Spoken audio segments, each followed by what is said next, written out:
সবার কি অবস্থা? জাবের? এই তো আলহামদুলিল্লাহ ভাই, তোমার কি অবস্থা? এই তো ভালো। নোটিশের জন্য তো এতক্ষণ ওয়েট করলাম, নোটিশ তো ওখানের মধ্যে কিছুই আসলো না।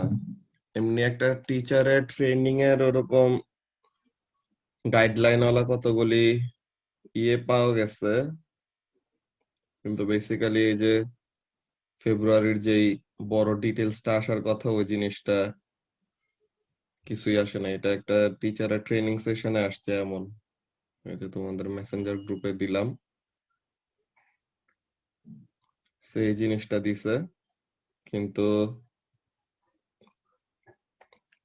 অক্টোবরের পরীক্ষা কেমনে কি ওর প্রেডিক্টেড গ্রেডস ওরা কিভাবে কি জাজ করবেন এভরিথিং এইসব জিনিস নিয়ে আসলে ডিটেলস ওরকম নোটিস কিছুই দেখলাম না।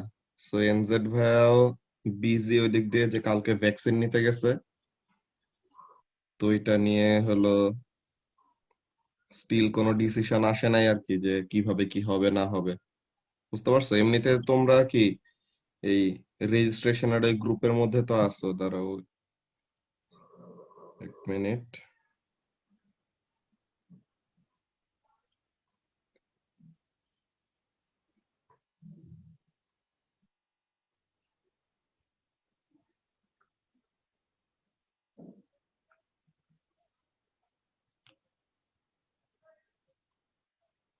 এনজেড ভাই এই জিনিসটা দিছিল গ্রুপে, দেন বলছিল যে ওরকম এটা হলো ড্রাফটটা, ওই কনসালটেশনে ফাইনালাইজড আউটকাম 24 ঘন্টার মধ্যে আসবে, কিন্তু এরপর আর কিছু আসে নাই।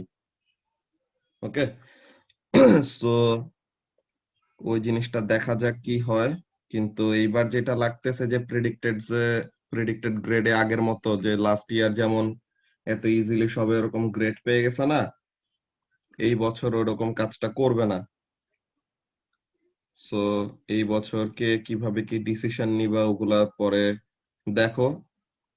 এই 22 তারিখের জন্য তো আমরা সবাই ওয়েট করতেছিলাম, সো 22 তারিখ অলরেডি চলে গেছে, কিন্তু স্টিল আপডেট আমাদের কাছে ওরকম কিছু আসে নাই। আজকে রাতে কিছু আসতে পারে, শিওর না, বাট ব্যাপারটা তো দেখতেছই যে প্রেডিক্টেড গ্রেডস নিলে পরেও এখানের মধ্যে অনেকগুলি মক দেওয়া লাগবে, অনেক টাইপের অ্যাসেসমেন্ট করে টোরে দেন তোমাকে ওরকম গ্রেড দিবে। বুঝতে পারছো? সো তাহলে এটার জন্য প্রেডিক্টেডে যাইতে পারো, এটা তোমার ইচ্ছা। আর অক্টোবরে যদি যাও তো তাহলে পরে তো এটা হইলই, তো তাহলে তো এক্সাম দিয়েই গ্রেড নিবা। সো তাহলে ওখানের জন্য আলাদা কোনো চিন্তা করা লাগবে না, নরমালি যেভাবে এক্সাম দিয়ে গ্রেড নিতা ওই কাজটাই হবে, জাস্ট একটু পিছায় আর কি।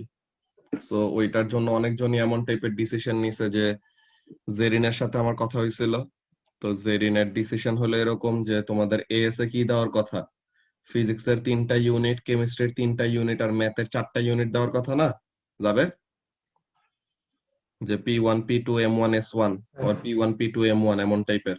সো ও যেটা করবে, এই মে সেশনে তো পরীক্ষা হচ্ছে না, সো তাহলে ও অক্টোবরের জন্য 2টা ইউনিট বাড়ায় নিবে, যে ম্যাথসের যে P3 P4টাও পড়ে ফেলবে। বুঝছো?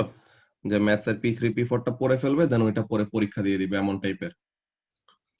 তো এখন তোমাদের বাকি সবার কেমন কি প্ল্যান, যে তোমরা কি করতে চাও? লাবিবা তো স্কুলের সাথেই আছো, সো তোমাদের স্কুলে কি ওরকম প্রেডিক্টেড এর কোনো প্রসিডিওর বলছে নাকি অক্টোবরে যাওয়ার জন্য বলছে? আমাদের রেজিস্ট্রেশনের ডেট দিয়ে দিছে সানডেতে। এখন আমার ব্যাচের সবাই প্রেডিক্টেড নিবে, সো আই ডোন্ট নো কি করব। আচ্ছা, সো তোমার অবস্থা এটা। জাবের তো অক্টোবর নাকি? হ্যাঁ ভাই।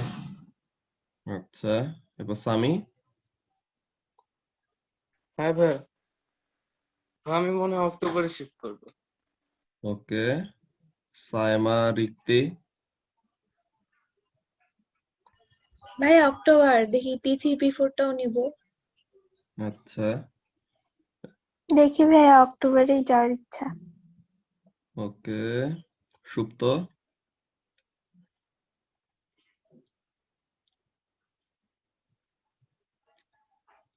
জি ভাই, অক্টোবর। এরপরে অর্পা?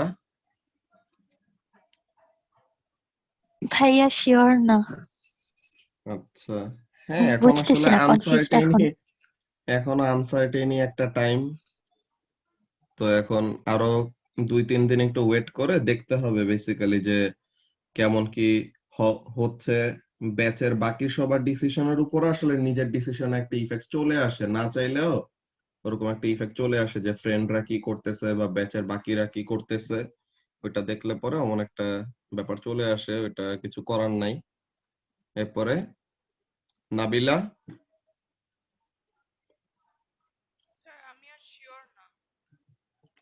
ওকে, নাবিল। অক্টোবরে দিব। অক্টোবরে, আচ্ছা। এসএস কোথায়? এসএস নাই। সাকিব। হ্যালো এসএস আসছে, হ্যাঁ। ফার্স্ট অক্টোবরে দাও না, কিন্তু কনফিউজড। ভাই, আচ্ছা, কি হয়েছে ভাই? কোনো আপডেট পাইছো ভাই? না ওই নোটিশ কিছু পাই না, ওইটা নিয়ে এতক্ষণ কথাবার্তা বললাম যে নোটিশ যেটা আসার কথা ওরকম ডিটেলস কিছু আসে নাই, বাট ওই যে একটা টিচারের ট্রেনিং এর ওই পিডিএফ পাওয়া গেছে। আর আরেকটা হলো যে এনজেড ভাই যে ওই রেজিস্ট্রেশন গ্রুপে ওই ড্রাফটের একটা লিংক দিছে, কিন্তু স্টিল 24 আওয়ার্স এর মধ্যে একটা ডিটেইলড নোটিশ আসার কথা, কিছু আসে নাই। তো এনজেড ভাই বলতেছে যে আগে যেরকম এনজেড ভাই প্রসিডিওর বলে রাখছিল প্রেডিক্টেড এর জন্য, যেরকম হার্ড কপি মক হবে, ইহাবে বসে মক হবে, দেন মক গুলির উপরে ফার্স্টে গ্রেডস গুলি সাজানো হবে, এরপর তোমাদের ও লেভেলস এর গ্রেড গুলার উপরে ডিসাইড করে দেন আবার র্যাঙ্কিং করা হবে, পার গ্রেডের র্যাঙ্কিং এর উপরে কতগুলো এরকম কাহিনী। এবারের অ্যাসেসমেন্ট আরো অনেক অনেক কিছু আর কি, অনেক কিছু একসাথে মিলে দেন প্রসিডিওর এমন সাজানো হবে। সো এটা এনজেড ভাই ডিটেলসটা ভালো পড়তে পারবে, কিন্তু কালকে এনজেড ভাই গেছে ভ্যাকসিন নিতে, সো এখনো এরকম ডিটেলস আমাদের গ্রুপে বলে নাই। তো এটার জন্য রাতে ওরকম মিটিং করা হবে, দেখা যাক যে এনজেড ভাই কিছু জানে নাকি। মরে টরে গেছে নাকি? না না, এরপর আমরা আর কি ওয়েট করব যে কেমন কি এটা আসে, বুঝছো? এরপরে মারিয়ার কি প্ল্যান? হ্যাঁ, মেবি অক্টোবরে। অক্টোবরে এরকম অনেকজনই যে যারা নাকি একদম শিওর অক্টোবর, ওগুলা তো আছেই। এখন যাদের নাকি ওরকম কনফিউজ, তোমরা দেখো যে অক্টোবরে যাবা নাকি প্রেডিক্টেড নিবা। তো লাবিবার তো বাকি সবাই প্রেডিক্টেড যাচ্ছে নাকি স্কুলে, তো ওইটার জন্য কনফিউজড হয়ে গেছো? হ্যাঁ, আরো কনফিউজ বিকজ এমনও না যে ব্যাচের সবাই খারাপ স্টুডেন্ট তাই গণহারে প্রেডিক্টেড দিচ্ছে। তুমি আমাকে ব্রিলিয়ান্ট মনে করলে you should see my batch, ওরা আমার চেয়েও ভালো স্টুডেন্টস এন্ড ওরাও প্রেডিক্ট। ওই তো ওইটাই যে অনেকজনই ওরকম টাইমটা ওয়েস্ট করতে চায় না যে এখানের মধ্যে এই কয় মাস পিছাবো তো তখন আমার এই ট্যুরটাও পিছায় যাবে, এমন টাইপের ব্যাপার। আই ডোন্ট নো ভাই, আমার আশেপাশের বন্ধুদের কি মাথায় বুদ্ধি নাই অর সামথিং এলস?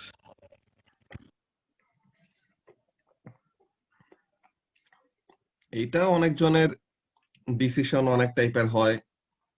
কতজন ওরকম, যে মনে করো যে জাবের যেমন পরীক্ষা দিয়ে যেমন গ্রেড ওরকম নিয়ে আসছে, সো তাহলে ওর কাছে একটা ইয়ে থাকবেই। যে মনে করো যে নাবিল শাইয়ান আর মিফতাউলের কথাই বলি, হ্যাঁ ঠিক হ্যাঁ আছে? ভাই, ভাই ওই জিনিসটা বুঝাই, ওই জিনিসটা ইনফ্যাক্ট আমিও করতাম, আর ওই জিনিসটা আমি বিলিভ করি যে ওইটাই বেস্ট।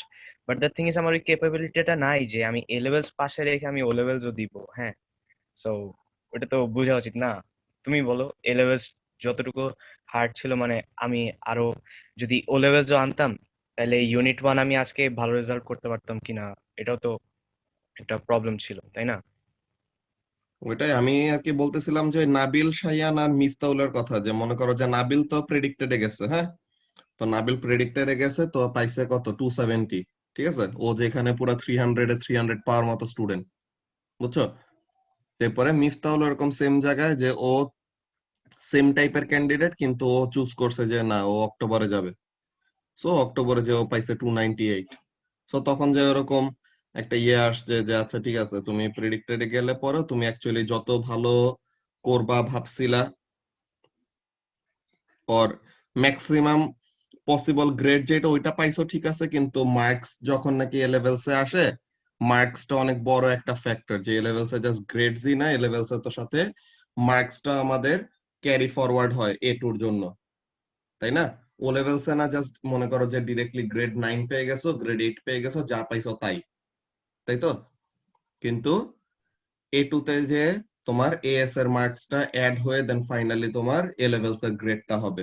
তো তোমাদের এএস এর মার্কসটা, যে এএস এর যত বেশি সারপ্লাস থাকবে ওইটার উপরে ডিপেন্ড করবে তোমাদের A2 তে তোমরা কেমন ভাবে কি ডিসিশন নিবা না নিবা এমন টাইপের। যে মনে করো একজনের যদি এএস এ জাস্ট কোনো মতে 240 থাকে, তার জন্য A2 তে যেমন টাইপের প্রেসার থাকবে in order to maintain N A grade, যে নাকি এএস এ মনে করো 257, 260, 270, 280 এমন ঘরের মার্ক পাইলো, সো তখন তার কাছে কি থাকবে, সে আর একটু শান্তিতে থাকবে না যে তার একটা সিগনিফিকেন্ট অ্যামাউন্ট অফ সারপ্লাস আছে। সো A2 তে কষ্ট ওরকম কম করবে এমন টাইপের ব্যাপার না, কিন্তু A2 র সময় আমাদের অনেকজনেরই অনেক টাইপের প্ল্যান চলে আসে। যে মনে করো অনেকজন তোমরা বাইরে অ্যাপ্লাই করবা, তো এটার জন্য এসএটি এক্সামস এর জন্য অনেকজন প্রিপারেশনস নিবা, বুঝতে পারছো? সো এই এসএটির জন্য প্রিপারেশন নিতে গেলে তখন আবার কি হবে, তোমার A2 র পড়ার মধ্যে একটু হ্যাম্পার হবে। দেন আবার A2 আমাদের এমনিতেও কঠিন, সো A2 তে মার্কস তোলা ওই দিক দিয়ে একটু প্যারা, বুঝতে পারছো? সো অনেকজনই এমন টাইপের চিন্তা ভাবনা করে। তো ওগুলা দেখো কে কিভাবে কি ডিসিশন নিবা, যে প্রেডিক্টেড নিবা নাকি অক্টোবর, ওইটা তোমাদের ডিসিশনটাই। সো এইটা তো একটা ব্যাপার গেল যে অক্টোবর নাকি প্রেডিক্টেড। আর আরেকটা জিনিস হলো যে যারা নাকি অক্টোবরে দিবা তারা কি A2 শুরু করবা নাকি? জুনে যদি A2 শুরু করা হয় তো তাহলে পরে কি তোমরা A2 জুনে শুরু করবা নাকি অক্টোবরে পরীক্ষা শেষে নভেম্বরে স্টার্ট করবে A2?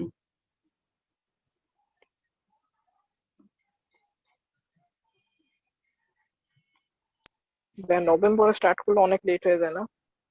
ওই তো নভেম্বরে স্টার্ট করলে বেসিক্যালি তোমার A2 টা 2022 এর মেতে দেওয়া বলতে গেলে অলমোস্ট খুবই টাফ। যদি না তুমি ওরকম একটা কাজ করে, যে সাইমা যেমন একটা কথা বললো যে ও কি করবে P3 P4 টাও দিয়ে দিবে, তো তার মানে কি ওর ম্যাথ শেষ, বুঝছো? ওর ম্যাথ সাবজেক্টটা পুরাটাও শেষ করে ফেললো, তো জাস্ট ফিজিক্স এর A2 আর কেমিস্ট্রির A2 টা নিয়ে তখনও নভেম্বর থেকে মে পর্যন্ত পড়ে এরপর দিবে। ওইটাও কষ্ট হবে, ওইটা যে এত ইজি এমন না। মাঝে দিয়ে যদি ওরকম তাও এত তো বড় গ্যাপ 6টা ইউনিট থাকে, হ্যাঁ হ্যাঁ 6টা ইউনিট, ওইটাই, যে ফিজিক্স এর 3টা, কেমিস্ট্রির 3টা ইউনিট ওরকম। তাইলে পরে ওইটা যে এত বেশি সোজা এমন না, বাট স্টিল ওইটা একটু তো প্রেসারটা রিলিফ করবে, যে P3 P4 টা তো অ্যাটলিস্ট শেষ হয়ে গেছে এমন টাইপের একটা ব্যাপার, বুঝতে পারছো? আবার যদি মনে করো যে ভাইয়া এএস টা, হ্যাঁ বলো। ভাইয়া মেতে প্রেডিক্টেড নিয়ে কি অক্টোবরে এক্সাম দেওয়া যাবে? মেতে প্রেডিক্টেড নিয়ে অক্টোবরে এক্সাম দেওয়া যাবে নাকি, বুঝলাম না। মানে কিছু ইউনিট মেতে প্রেডিক্টেড নিয়ে আর কিছু ইউনিট অক্টোবরে দিতে। ওইটা আসলে রেজিস্ট্রেশনের কাহিনীটা কেমন, ওইটা এনজেড ভাই ভালো বলতে পারবে। এবার তো কোনো রেজিস্ট্রেশনই হয় নাই এখনো, ডেট দিয়ে দিছে কিন্তু কেউ এখনো করে না, ওই নোটিশের জন্য সবাই বসে আছে। সো কয়েকটা প্রেডিক্টেড নিয়ে কয়েকটা অক্টোবরে দিতে চাইলে ওরকম পসিবল হইতে পারে। ওইটা এনজেড ভাইয়ের সাথে কথা বললে পরে ভালো জানতে পারবে আর কি, বুঝতে পারছো? আচ্ছা, সো এইটা একটা ব্যাপার। তো যেটা জিজ্ঞাসা করলাম, তো এখন এখানের মধ্যে অনেকজনেরই আমি দেখলাম যে A2 ওরকম স্টার্ট করার ইচ্ছা কম, বুঝছো? যে জুনে অনেকজনেরই দেখলাম যে A2 স্টার্ট করার ইচ্ছা কম, বিকজ এএস টা তো তুমি অক্টোবরে দিচ্ছই যেন এএস এর গ্রেডটা বা এএস এর মার্কস গুলি তোমার বেশি আসে, তাই তো? সো এএস এর মার্কসটা ওরকম বাড়ানোর জন্য তুমি অক্টোবরে দিচ্ছ, কিন্তু এর মধ্যে আবার যদি A2 র পড়া শুরু করে দাও তো তখন যে ওইটার জন্য যদি তোমার গ্রেডে আবার এফেক্ট করে, তো তাহলে তো আগে আগে A2 শুরু করে কোনো লাভই হইলো না, তাই না? সো এগুলো অনেকগুলি ব্যাপারই আমাদের আসলে চিন্তা ভাবনা করা লাগবে। সো তোমাদেরকে কয়েকটা যে ডিসিশন নেওয়া লাগবে আর কি, বুঝছো? ডিসিশন গুলি কি কি? একটা ডিসিশন তো হলো যে প্রেডিক্টেড নিবা নাকি অক্টোবরে। অনেকজনের ডিসাইডেড হয়ে গেছে, আবার ওইটাও চেঞ্জ হইতে পারে ওই ইয়ের উপরে, ঠিক আছে? কি বলে যে নোটিশ যদি ওইরকম ডিটেলস কোনো নোটিশটা আসে তো তখন ওইটার উপরে ডিপেন্ড করতে পারে। কিন্তু তোমার ইয়েটা A2 তোমরা কে কবে শুরু করবা? প্রেডিক্টেড যারা নিবা তারা তো সুন্দর মতো জুনে শুরু করতে পারবো, ওইটা তো প্রবলেম নাই।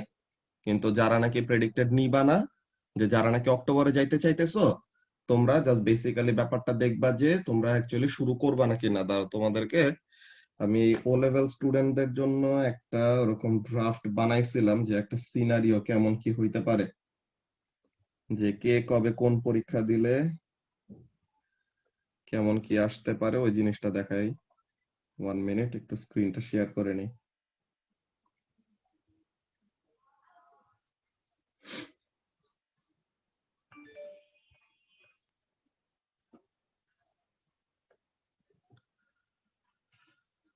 সো এটা ছিল বেসিক্যালি এইবার যাদের ও লেভেলস দেওয়ার কথা ওদের কারেন্ট সিনারিও, যে তারা যদি প্রেডিক্টেড গ্রেডসে যায়, এই যে ওরা যদি প্রেডিক্টেডে যায় তো তাহলে পরে তো জুনে এস শুরু করে দিল, দেন মে 22 তে এস, মে 23 তে এ2 দিয়ে দিল, দেন 2023 এর অক্টোবর নভেম্বরে যখন নাকি ইউনিভার্সিটি অ্যাডমিশনের কাজগুলি হবে, বাংলাদেশের পাবলিক গুলাতে যদি ওরকম পরীক্ষা দিতে চায় সো তখন ওগুলাতে পার্টিসিপেট করতে পারলো। সো তখন ওখানে ওদের পিছানোর কোনো কিছু নেই, নর্মাল যেরকম থাকার কথা ওইভাবে করে।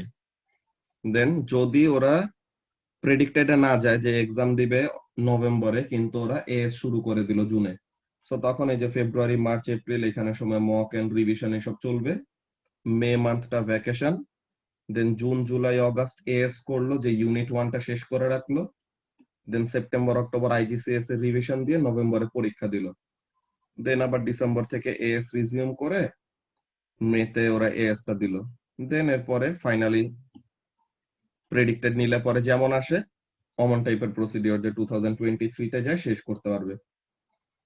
আর যারা নাকি এ শুরু করবে না জুনে, যে তোমাদের জন্য সেম জিনিস, যে যারা নাকি এ2 শুরু করবা না তোমরা জুনে, তো তখন তোমাদের জন্য কি হবে, যে তোমাদের একদম পরীক্ষা হবে অক্টোবরে, দেন নভেম্বর থেকে তোমরা যদি এ2 শুরু করো, তো নভেম্বরে এ2 শুরু করলে পরে উইদিন 7 মান্থস তোমার পরীক্ষা দেওয়ার ওরকম এ2, এমনিতেই যেটা বললাম যে এ2 হালকা একটু কঠিন আছে এএস এর থেকে, সো ওইটা একটা ব্যাপার খেয়াল রাখা লাগবে। তো এটার জন্য বেসিক্যালি পরীক্ষা যদি তুমি এরকম দিতে চাও, সো তখন জেনের দিকে চলে যাওয়ার টেন্ডেন্সি থাকবে অনেক বেশি। সো তোমার যদি পরীক্ষাটা জেনে চলে যায়, সো তাহলে তোমার ভার্সিটি অ্যাডমিশন দিতে দিতে ওই বছর অক্টোবর পর্যন্ত, যে বাংলাদেশের পাবলিক গুলোর জন্য যদি ওয়েট করো, সো তাহলে অক্টোবর নভেম্বর পর্যন্ত তোমার একটা ল্যাগ হয়ে যাইতেছে। যারা নাকি অন্য কোনো বাইরে কোথাও অ্যাপ্লাই করবে এন্ড এভরিথিং, ওগুলার ব্যাপারে তো আলাদা। তোমাদের এ লেভেলস এর স্টার্টিং এর সময় বলছিলাম যে তোমাদের সাবজেক্ট চুজিং গুলি, তোমাদের এইসব ডিসিশন গুলি ডিপেন্ডই করবে তোমরা আসলে ইউনিভার্সিটিতে কি নিয়ে পড়তে চাও, তাই না, বা কোন ইউনিভার্সিটিতে পড়তে চাও এইটার উপরে ডিপেন্ড করবে তোমরা আসলে কি কি সাবজেক্ট চুজ করবা। সো তোমাদের এই এএস টা কে কবে কি দিচ্ছ এইটাও ডিপেন্ড করবে যে তোমরা আসলে কবের মধ্যে ইউনিভার্সিটিতে ঢুকতে চাইতেছো, ইউনিভার্সিটিতে আসলে কি নিয়ে পড়তে চাইতেছো, এমন টাইপের ব্যাপার। বুঝতে পারছো? সো এইগুলি জিনিস নিয়ে সবার একটু চিন্তা ভাবনা করা লাগবে। দেখো এই উইকের মধ্যে কেমন কি তোমরা পাও, যে কখন কেমন টাইপের ডিসিশন নিলে পরে ভালো হয়। বুঝতে পারছো? দেন আমরা এই ব্যাপারটা নিয়ে নেক্সট উইকে, যে সানডেতে, যে 28 সানডেতে, তখন আমরা আবার এটা নিয়ে ডিসকাস করব, যে ফ্যামিলির সাথেও কথাবার্তা বলার ব্যাপার আছে, যে আব্বু আম্মু কেমন কি চায়, তাই না। দেন সিনিয়রসদের সাথে কথা বলবা, বাকি টিচারদের সাথে কথা বলবা, দেন ইউনিভার্সিটির ওইসব ডিসিশনস গুলি ঠিক করবা। এরপরে ততদিনে যদি ওরকম নোটিশ চলে আসে অ্যাসেসমেন্টের প্রসিডিওর এন্ড এভরিথিং, সো অনেকগুলি ব্যাপারই আছে। ওকে, তো এটা দেখো কে কি করবা। এন্ড এখন আমরা তাহলে আজকের পড়া শুরু করে দিই। লাস্ট দিন তো আমাদের মাঝ পথে লেকচার বন্ধ করে দিয়ে চলে যাওয়া লাগছে। সো এখন লেটস সি।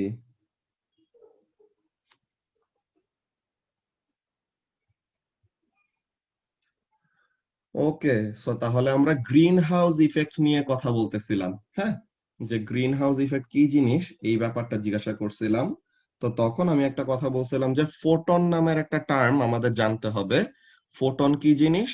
ফোটন হলো ইলেকট্রোম্যাগনেটিক ওয়েভ আছে না, ইলেকট্রোম্যাগনেটিক ওয়েভের energy career.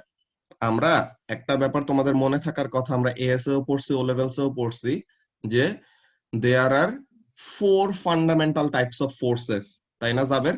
Gravitational, electromagnetic, weak nuclear force and strong nuclear force.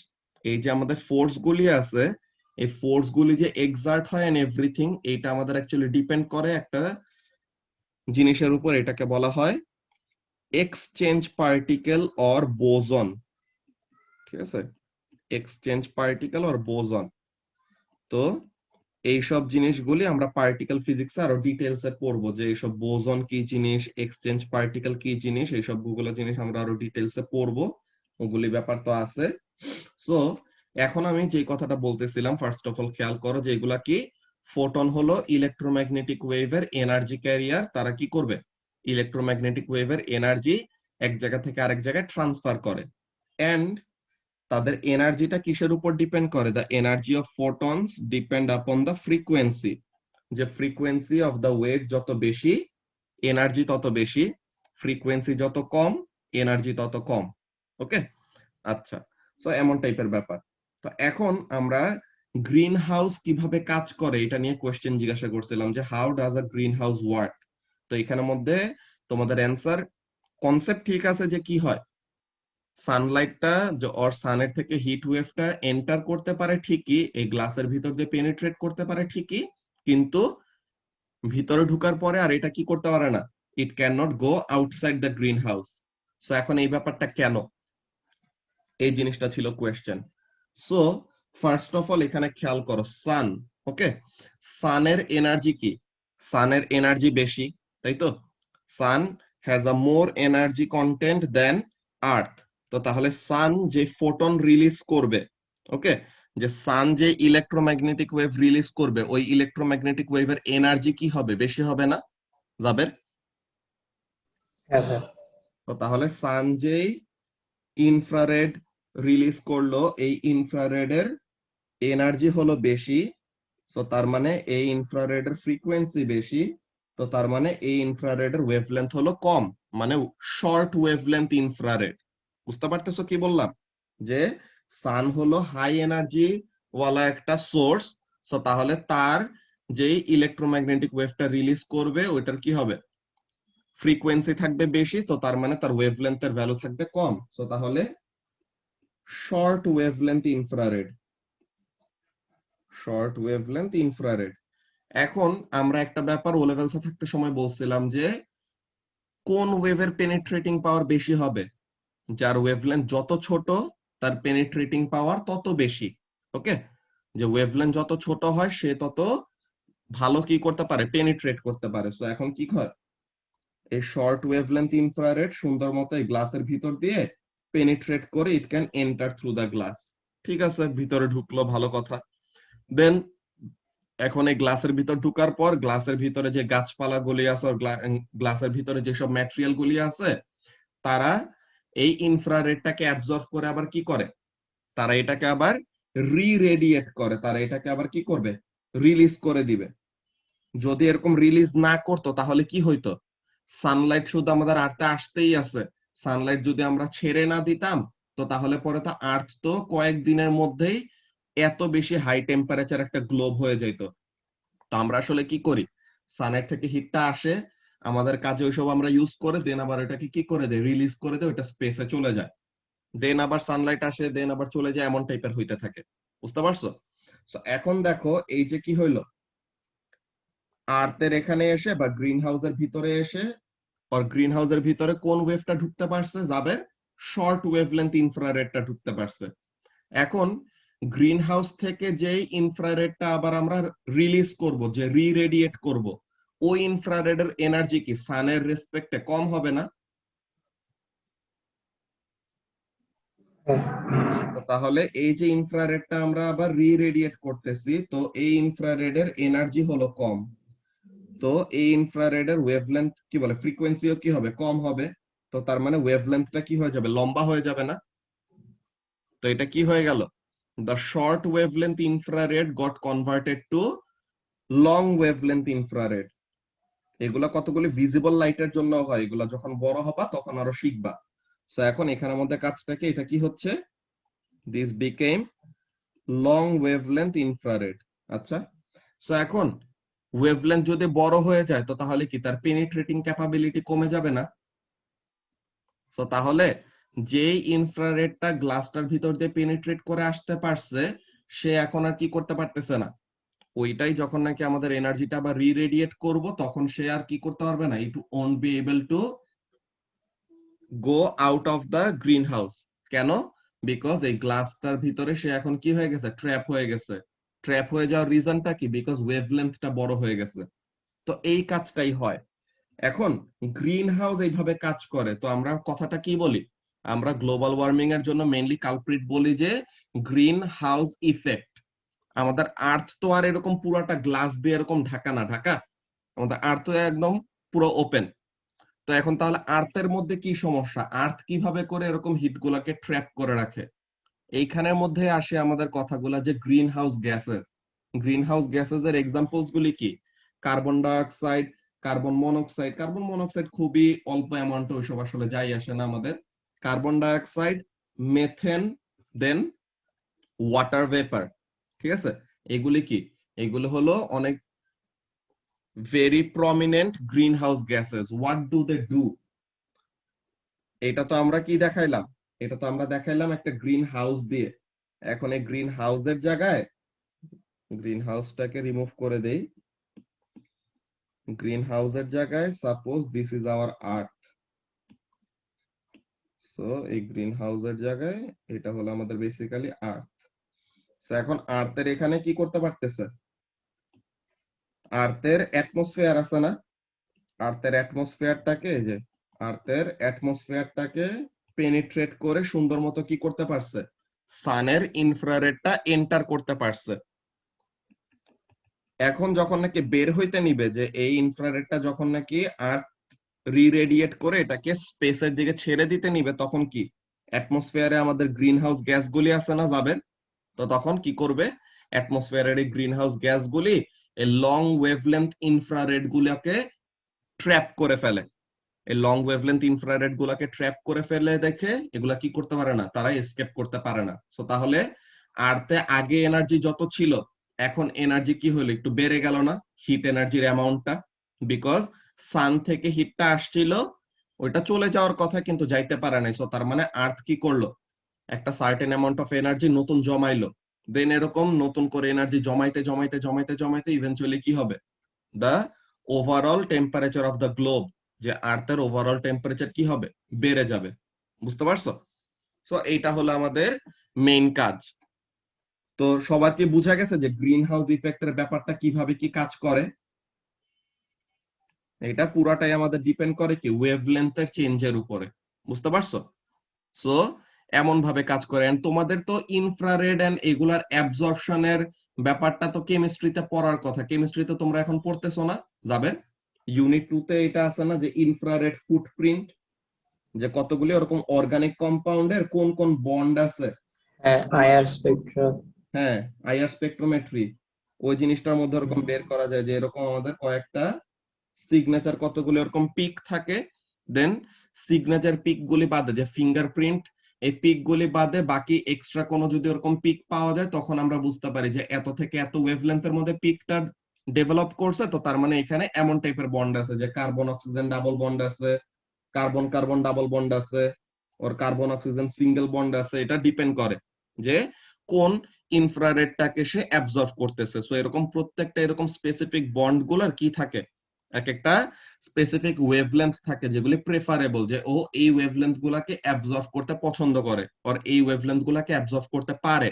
And এটা কেন পারে এগুলো আমরা শিখবো ইউনিট 2 তেই শিখবো এইখানেই, যে প্রত্যেকটা জিনিসেরই ওরকম যে এনার্জি লেভেল আছে, ওই এনার্জি লেভেলের উপরে ডিপেন্ড করে যে কোন কোন ব্যাপারগুলিকে, যে কোন কোন এনার্জির বা কোন কোন ফোটন গুলিকে সে অ্যাবজর্ব করতে পারবে।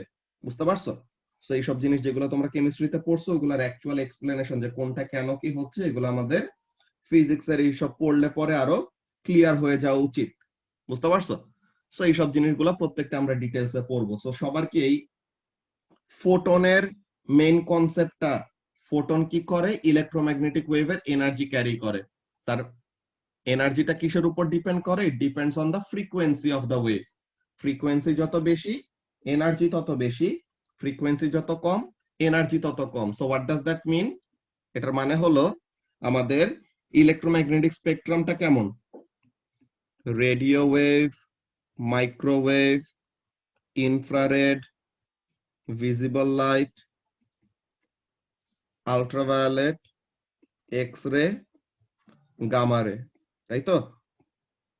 সো এখন এখানের মধ্যে সবচেয়ে হাই ফ্রিকোয়েন্সি কার? এসাস?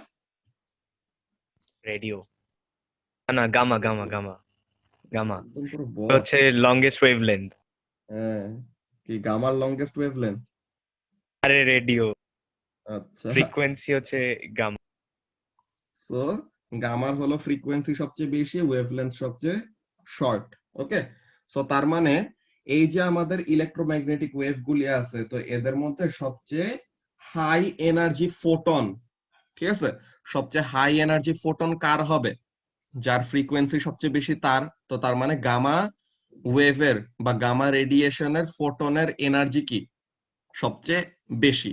ওকে, সো গামার এনার্জি হলো সবচেয়ে বেশি বিকজ অফ ইটস ফ্রিকোয়েন্সি, আর রেডিওর ফ্রিকোয়েন্সি হলো সবচেয়ে কম। তো তার মানে রেডিও ওয়েভের ফ্রিকোয়েন্সি সবচেয়ে কম দেখে তার যে ফোটন রিলিজ করে ওই ফোটনের এনার্জি থাকে সবচেয়ে কম। তো এখন এই প্রপোর্শনালিটির এইসব ব্যাপার সরাইলে পরে যেসব কনস্ট্যান্ট আসে এন্ড এভরিথিং, ওগুলা নিয়ে এখন আমরা কথা বলা শুরু করব। ওকে, সো ফোটনের কনসেপ্টটা তাহলে আমরা ফার্স্টে ক্লিয়ার করলাম, দেন গ্রিন হাউসের ব্যাপারটা আমরা একটু বলে রাখছি যে এখন তোমাদের কাছে কি গ্রিন হাউসের ইফেক্টের এই ব্যাপারটা, যে এক্সপ্লেনেশনটা আরো ক্লিয়ার হয়ে যাওয়ার কথা, যে কেন এমন টাইপের কাজ হয়, যে কেন এরকম হিটটাকে ট্র্যাপ করে রাখে এন্ড এভরিথিং। আচ্ছা, সো এখন এইখানের মধ্যে আমরা একটা ব্যাপার দেখি, এই জিনিসটা খুবই মজার। এই এই জিনিসটা তারা কিভাবে বের করছে? সায়েন্টিস্টদের তো সবকিছু তো একদম চোখের সামনে ছিল না, তারা তো এক্সপেরিমেন্ট করে করে ডিফারেন্ট ডিফারেন্ট অবজারভেশন করে তারা এইসব বের করতে পারছে। বুঝতে পারছো? সো এই জিনিসগুলা কিভাবে বের করছে, এই জিনিসগুলো এখন আমরা দেখব, যে how did they actually find this out, যে ফ্রিকোয়েন্সি বেশি হলে এনার্জি বেশি হয়, ফ্রিকোয়েন্সি কম হলে এনার্জি কম হয়। এই ব্যাপার তারা বের করলো কিভাবে? আমরা তো জাস্ট জানি বা আমি বলে দিছি তাই তোমরা এখন জেনে গেছো, কিন্তু সায়েন্টিস্টরা কিভাবে বের করছে ওইসব অবজারভেশনের ব্যাপারগুলি আমাদের জানতে হবে।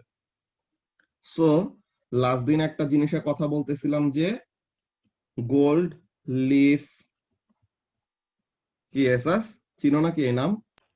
Switch sorry electroscope. হ্যাঁ, ঠিক আছে, গোল্ড লিফ ইলেকট্রোস্কোপ।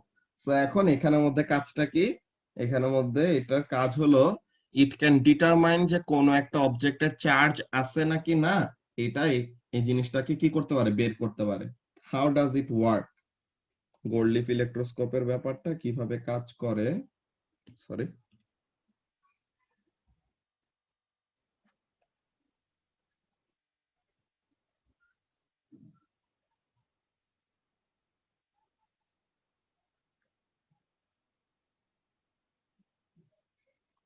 আমরা ও লেভেলসে যে স্ট্যাটিক ইলেকট্রিসিটি পড়ছিলাম না, স্ট্যাটিক ইলেকট্রিসিটি ওই চ্যাপ্টারের মধ্যে এটা আমি ডিসকাস করছিলাম।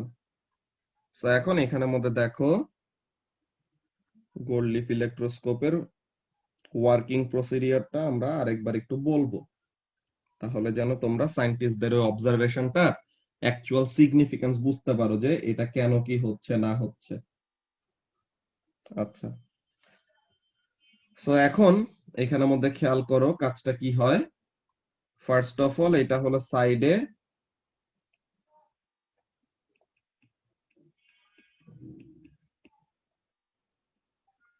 ইনসুলেটেড কেসিং, যে সাইড দিয়ে এখানে পুরাটা ইনসুলেট করা। এখানের মধ্যে কি উপরে হলো, এটা হলো মেটাল প্লেট,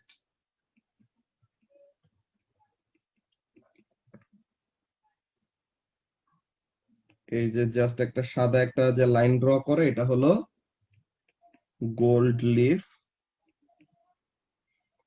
আর এই যে এখানে বাকিটুকু এটা হলো রড। ওকে, মেটাল রড। আচ্ছা, তো এখন এই পুরা metal plate, gold leaf, metal rod পুরাটা এখন ইনিশিয়ালি কি আছে? নিউট্রাল আছে। ওকে, সো নিউট্রাল আছে মানে কি? নিউট্রাল আছে বলতে দাঁড়াও, নিউট্রাল আছে বলতে ব্যাপারটা হলো এরকম যে equal number of positive and negative distribute করা, বুঝতে পারছো? পজিটিভ এন্ড নেগেটিভ ইকুয়াল অ্যামাউন্টে ডিস্ট্রিবিউট করা, এই যে positive negative positive negative positive negative positive negative, এরকম প্রত্যেকটা ইকুয়াল অ্যামাউন্টে। এই রডের মধ্যেও পজিটিভ নেগেটিভ সব। এখন আমরা ওই ও লেভেলসে থাকতে সময় একটা অ্যান্সার অলওয়েজ লিখতাম যে due to friction electron transfer occurs, শুধু কিন্তু চার্জ ট্রান্সফার বলতাম না, আমরা স্পেসিফিক্যালি একটা ওয়ার্ড লিখতাম যে কি ইলেকট্রন। ইলেকট্রন ওয়ার্ডটা বোল্ডে দেওয়া থাকতো তোমাদের মার্ক স্কিমের মধ্যে। কেন? বিকজ এই কনসেপ্টটাই তারা আসলে টেস্ট করতে চায় যে তুমি আসলে জানো নাকি, কি জানো নাকি, যে কোন চার্জ অ্যাকচুয়ালি মুভ করতে পারে। এটা তো সলিড একটা ম্যাটেরিয়াল না, তো সলিডের মধ্যে আসলে নেগেটিভ চার্জ ছাড়া, যে নেগেটিভ চার্জ বলতে স্পেসিফিক্যালি ইলেকট্রনের কথাই বলা হচ্ছে, যে কোন একটা সলিড ম্যাটেরিয়ালের মধ্যে পজিটিভ চার্জ যেখানে ছিল ওখানেই থাকে। পজিটিভ চার্জ কিন্তু আসলে মুভ করতে পারে না। আসলে মুভ করে কে? আসলে মুভ করা হলো negatively charged particles which are known as electrons. So electrons are the ones that can actually move. কিন্তু তোমরা ইলেকট্রোলাইসিসে পজিটিভ চার্জের মুভমেন্ট দেখো, কিন্তু এটা কখন? এসাস ইদার মোল্টেন স্টেটে অর অ্যাকুয়াস স্টেটে, নাকি? হ্যাঁ। সো তাহলে মোল্টেন অর অ্যাকুয়াস স্টেটে যখন নাকি আয়নস গুলি ফ্রি হয়ে যায় তখন পজিটিভ চার্জ গুলিও মুভ করতে পারে। But other than that situation, solid অবস্থায় যদি থাকে তো তখন কিন্তু পজিটিভ চার্জের মুভমেন্টের কোনো সুযোগ নাই, পজিটিভ চার্জ মুভ করতে পারে না। ওকে, সো তাহলে মুভ করে কারা? Only electrons. ঠিক আছে, ভালো কথা। সো তার মানে negative charges are the only ones that can move inside the gold leaf electroscope. শুধু কি করতে পারবে? নেগেটিভলি চার্জড পার্টিকেলই শুধু মুভ করতে পারবে। আচ্ছা ঠিক আছে, ভালো কথা। সো এখন এখানের মধ্যে ব্যাপারটা কি হয় যে গোল্ডলিফটা কিভাবে কাজ করে। এখানে আমাদের সবচেয়ে বড় এক্সাম্পলটা হলো, অর এটা হলো সবচেয়ে বড় evidence of induced charge. Induced চার্জের ব্যাপারটা কি ছিল মনে আছে যাদের? চার্জ ইনডিউস করতেছি বলতে কি বুঝাই? একটা চার্জ পার্টিকেল থেকে আরেকটা নিউট্রাল পার্টিকেলকে চার্জ করে দেওয়া। একটা চার্জ পার্টিকেল ইউজ করে আরেকটা নিউট্রাল পার্টিকেলকে চার্জ করে দেওয়া। চার্জ বেসিক্যালি করি না, আমরা কি করি? ফোর্স করে চার্জড হওয়ার জন্য। ইন আ ওয়ে চার্জড হয় এমন বলবো না, কিন্তু কি হয় বেসিক্যালি একটু শিফটিং অফ চার্জেস হয়, যে চার্জগুলি একটু মুভ করে অন্য জায়গায় চলে যায়, সো পার্শিয়াল একটা চার্জ চলে আসে। যে আমরা ওইটা কি করতাম পিচ্চিকালে, ওরকম প্লাস্টিকের কোন ম্যাটেরিয়াল, যে মনে করো একটা স্কেল আছে বা পেন, ওরকম আমরা চুলে ঘষে দেন কি করি স্মল পিসেস অফ পেপারের সামনে নিয়ে আসলে ওগুলোকে অ্যাট্রাক্ট করতো না? আচ্ছা দাঁড়াও, এই মিটিং এর 1 মিনিটের কম আছে, নেক্সট টাই জয়েন করো, ওখানে বলতেছি।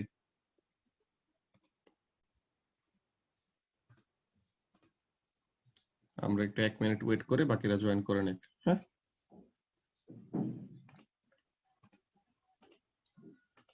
এসাস গোল্ডলিফ সুইচ না? ওল্ড মেমোরিজ ভাই, ওল্ড মেমোরিজ। কত ওল্ড? কালকের এই তো নাকি আজকে 1 বছর। দুপুরের?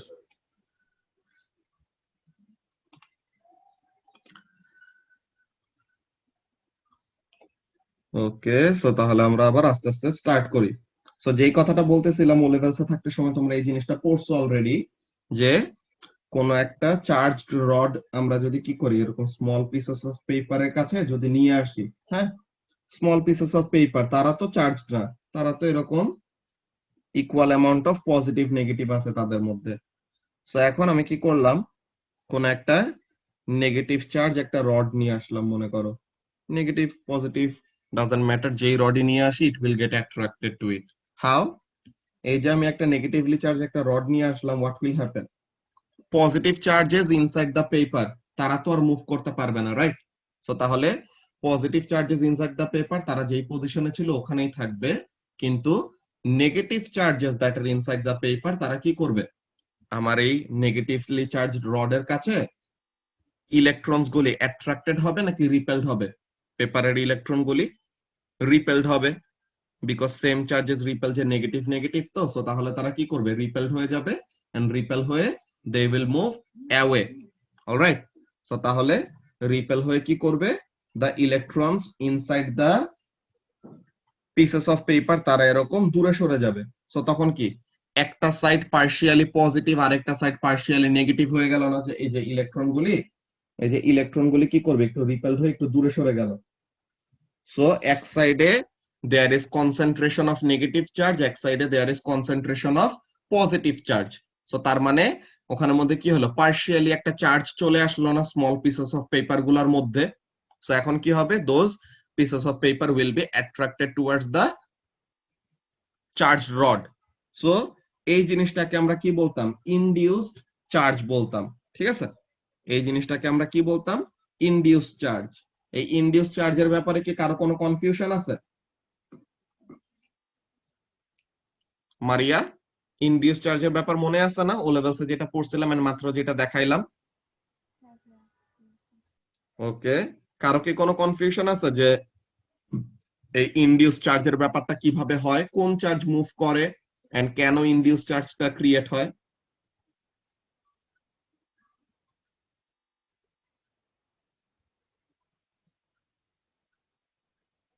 ওকে, তো সবাই বুঝে গেলে তো দ্যাটস ভেরি গুড। সো এখন what if my charged rod was positive in charge? So তখন কি হইতো, তখন এই যে ইলেকট্রনস গুলি আছে এই চার্জড রডের কাছে, এখন কি হইতো, চার্জড রডের কাছে ইলেকট্রন গুলি অ্যাট্রাক্টেড হইতো নাকি রিপেলড হইতো, বলো তো?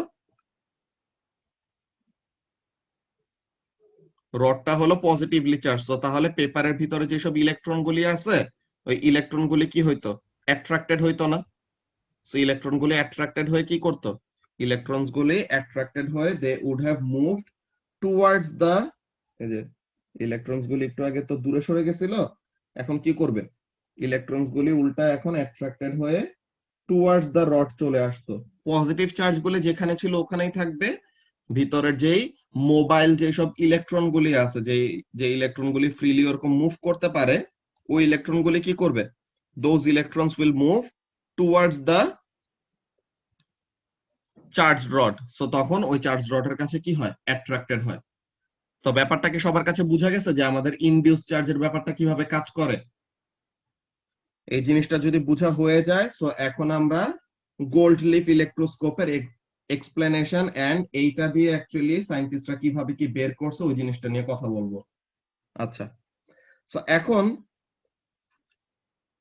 হোয়াট হ্যাপেন্স যখন নাকি গোল্ড লিফের এখানে কি করা হয়, কোন একটা নেগেটিভলি চার্জ রড আনা হয়, সো তখন কি হবে, এই রডটা, যে আমি যে রডটা নিয়ে আসছি এটা কি চার্জড নাকি চার্জড না, এটা কিভাবে বোঝা যায়, by observing the gold leaf. এই যে আমাদের নিচে যে একটা সিঙ্গেল একটা লাইন ড্র করা না, সো এটাকে কি বলা হয়, this is called the gold leaf. এখন এটা কি খুবই খুবই থিন, বুঝতে পারছো যে গোল্ড কি, gold is the most malleable material. ঠিক আছে, ন্যাচারালি অকারিং ম্যাটেরিয়াল গুলোর মধ্যে গোল্ড হলো সবচেয়ে বেশি মেলিয়েবল। মেলিয়েবল মানে কি রিক্তি, ডাকটাইল এন্ড মেলিয়েবল এর মধ্যে আমরা ডিফারেন্স পড়ছিলাম একটা ইউনিট 1 এ, মনে আছে মেলিয়েবল মানে কি ছিল?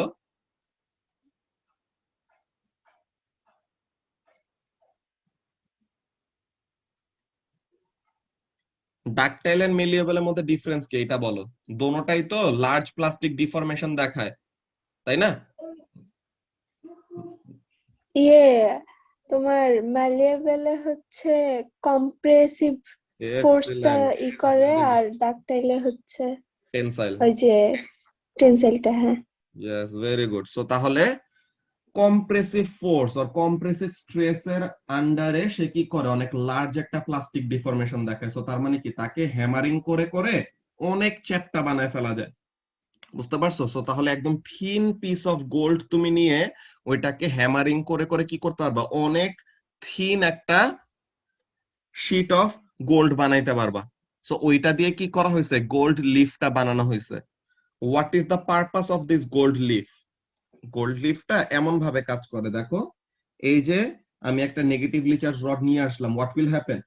এই যে ইলেকট্রন গুলি আছে না on top of the metal plate, তো এই মেটাল প্লেটের থেকে ইলেকট্রন গুলি কি হবে? অ্যাট্রাক্টেড হবে নাকি রিপেলড হবে বলো তো?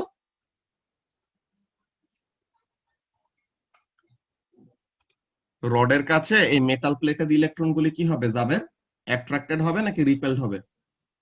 রিপেল রিপেলড হবে। সো তাহলে রিপেল হয়ে তারা নিচে চলে যাবে।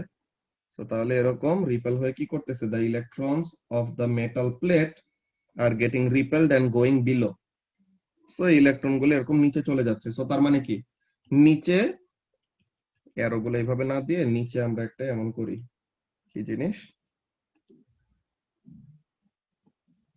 এই উপরে ইলেকট্রন কমে যাচ্ছে, ওকে, উপরে ইলেকট্রন কমে গেল, পজিটিভ চার্জ তো যেখানে ছিল ওখানেই থাকবে। সো নিচে কি হলো? নিচে ইলেকট্রন অনেক বেড়ে গেছে। সো তাহলে এই যে মেটাল রড আর এই যে গোল্ড লিফ, তাদের মধ্যে কি বেড়ে গেল? এখন এক্সেস অফ নেগেটিভ চার্জ হয়ে গেছে না বলতো জাবের?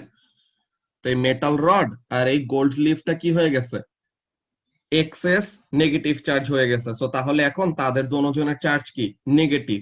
সো এখন কি করবে? মেটাল রডের সাথে গোল্ড লিফের মধ্যে অ্যাট্রাকটিভ ফোর্স কাজ করবে নাকি রিপালসিভ ফোর্স কাজ করবে বলতো? Repulsive force. এক্সিলেন্ট। সো তাহলে তখন রিপেল করে কি করে? রিপেল করে this gold leaf rises up. ঠিক আছে, গোল্ড লিফটা এরকম উপরে চলে আসে, যে রিপেলড হয়ে দূরে সরে যায়। সো তখন আমরা বুঝতে পারি কি, এই যে আমরা একটা রড নিয়ে আসলাম, আমরা তো আর ইলেকট্রন দেখতে পাবো না যে এই যে ইলেকট্রন গুলো নিচে যাচ্ছে, দেন ইলেকট্রন নিচে বেড়ে গেছে, দেন তখন রিপেল করছে, এমন তো দেখবো না। আমরা জাস্ট দেখবো কি, we ব্রট a charge, we ব্রট a rod, যে এটা চার্জ নাকি না ওটাকে টেস্ট করার জন্য। সো রডটাকে গোল্ড লিফের উপরে এরকম কাছে নিয়ে আসার পর কি দেখলাম, যে গোল্ড লিফটা ওরকম রাইজ করছে। সো এই যে গোল্ড লিফটা রাইজ করছে, সো ওইটা দেখে আমরা কি শিওর হইতে পারলাম ঋত্বিক, যে আমরা যেই রডটা নিয়ে আসছি ওই রডটা হলো চার্জড একটা রড। চার্জটা কি পজিটিভ নাকি নেগেটিভ ওইটা আমরা জানি না, কিন্তু এইটা জানি যে কি, the gold leaf is charged. Okay, so তখন গোল্ড লিফ ইলেকট্রোস্কোপের ওই লিফটা কি হবে? এরকম রাইজ করবে। বুঝতে পারছো? সেম থিং হ্যাপেন্স, ঠিক আছে, সেম জিনিসটা হয় যদি আমরা কি করি, এই ইলেকট্রন গুলি এখান থেকে রিমুভ করে আগের জায়গাগুলোতে বসাই। আচ্ছা, সো একদম ব্যাক টু নরমাল। এখন রডটা যদি নেগেটিভলি চার্জড না হয়ে পজিটিভলি চার্জড হইতো, what would have happen? Positive charge গুলাকে তো আর মুভ করাইতে পারবে না। So what will it do? Electrons গুলি নিচে, এই যে মেটাল রড আর গোল্ড লিফের মধ্যে যেসব ইলেকট্রন গুলি আছে তারা কি হবে? তারা অ্যাট্রাক্টেড হয়ে উপরে চলে আসবে না। তারা কি করবে? এই যে পজিটিভলি চার্জ একটা রড নিয়ে আসা হয়েছে, সো এর জন্য the electrons that are below, যে মেটাল রড আর গোল্ড লিফ ইলেকট্রোস্কোপের ওখানে যারা ছিল, ওই ইলেকট্রনস গুলি কি করবে? They will get attracted and they will go up. So what will happen? যে ইলেকট্রন গুলি এখান থেকে কমে যাবে, সরি, এই ইলেকট্রন গুলি এখান থেকে কমে যে, ওয়াও, এই ইলেকট্রন গুলি এখান থেকে কমে যে হোয়াট দে উইল ডু, এই ইলেকট্রন গুলি উপরে যে এরকম ভিড় করবে। কেন? বিকজ উপরে কি করছে? একটা পজিটিভলি চার্জড একটা রড নিয়ে আসা হয়েছে। এখন নিচে কি হয়ে গেল দেখো তো, গোল্ড লিফ আর মেটাল রডটা দুজনে পজিটিভলি চার্জড হয়ে গেছে না সাইমা? সো এই যে গোল্ড লিফ আর মেটাল রড দুইটা যে পজিটিভলি চার্জড হয়ে গেছে, what they will do, again they will repel each other. So তখনও গোল্ড লিফটা কি করবে? রাইজ করবে। সো তার মানে তুমি পজিটিভলি চার্জড একটা রড নিয়ে আসো নাকি নেগেটিভলি চার্জড একটা রড নিয়ে আসো, দোনোটা টাইমে কি হইতেছে? The gold leaf is rising up. তো গোল্ড লিফটা এরকম উপরে রাইজ করলে পরে তখন আমরা বুঝতে পারতেছি কি, যে যে রডটা নিয়ে আসছে ওই রডটা হলো চার্জড। পজিটিভ নাকি নেগেটিভ ওইটা আমাদের বুঝার ফার্স্টে কোনো ওয়ে নাই, কিন্তু একটা জিনিস তো আমরা শিওরলি বলতে পারতেছি কি লাবিবা, একটা জিনিস আমরা শিওরলি বলতে পারতেছি যে গোল্ড লিফের কাছে যেই মেটাল রডটা নিয়ে আসা হয়েছে বা যেই রডই নিয়ে আসা হয়েছে ওই রডটা কি? চার্জড একটা rod. That's why it caused the gold leaf inside the electroscope to rise up. তাই তো? হ্যাঁ। সো তাহলে এই জিনিসটা হলো আমাদের working principal of gold leaf electroscope. ঠিক আছে, গোল্ড লিফ ইলেকট্রোস্কোপের ওয়ার্কিং প্রিন্সিপাল হলো এমন। আচ্ছা, এখন ইলেকট্রোস্কোপের এই গোল্ড লিফটা কি করে, রাইজ আপ করে কখন, যখন নাকি চার্জ এরকম রড নিয়ে আসা হয়। What will happen if the opposite is done, যে আমাদের এই যে এখানে আবার আগের মতন অবস্থা, ওর মনে করো আমরা এই কাজটা করলাম, সরি, আমরা এমন একটা কাজ করি,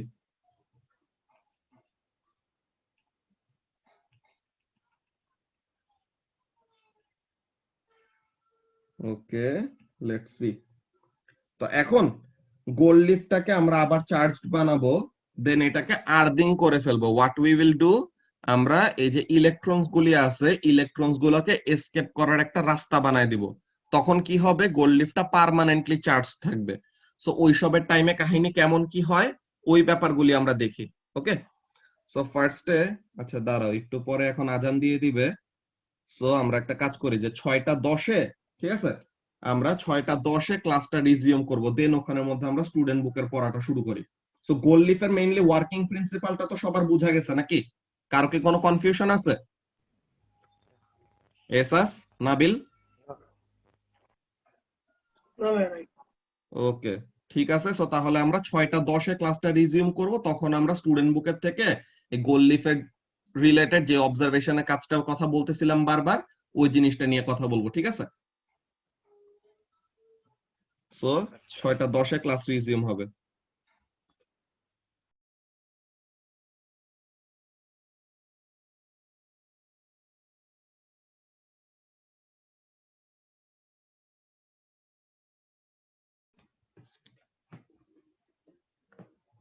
ওকে, সো তাহলে আমরা আমাদের পড়াটা আবার কন্টিনিউ করি, ঠিক আছে?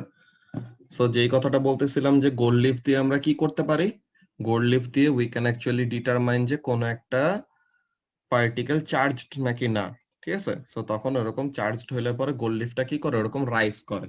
হ্যাঁ, সো এখন এখানের মধ্যে আমরা দুইটা গোল্ড লিফের এরকম এক্সাম্পল দেখি। আমরা এই রডটা এরকম মুছে দিই, এটা হলো নিউট্রাল গোল্ড লিফ, যে যখন নাকি গোল্ড লিফটা এরকম শুয়ে আছে, ওকে, গোল্ড লিফটা এরকম নরমাল পজিশনে আছে, কোনো রিপালশন নাই, কিছু নাই, তখন এটা হলো একটা neutral gold leaf. So this is a neutral gold leaf.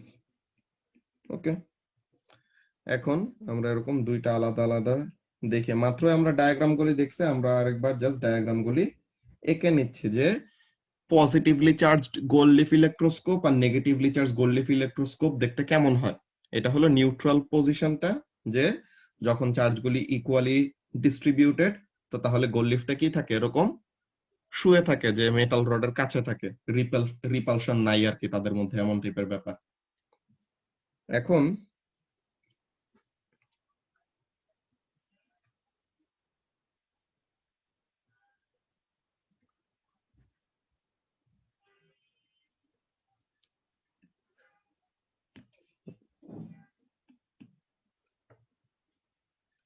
আচ্ছা, তোমাদের কি 9টা বাজে কোনো ক্লাস থাকে সানডে টিউসডে থার্সডে? রেসাস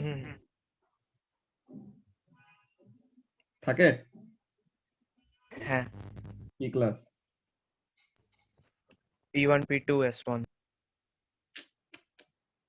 কয়টায় শেষ ওইটা? ভ্যারি করে, মানে সেকেন্ড, শুরু হয় কয়টায়? মানে একদিন শুরু হয় 7টা থেকে 9টা, আরেকদিন 9টা থেকে 10টায়। আচ্ছা,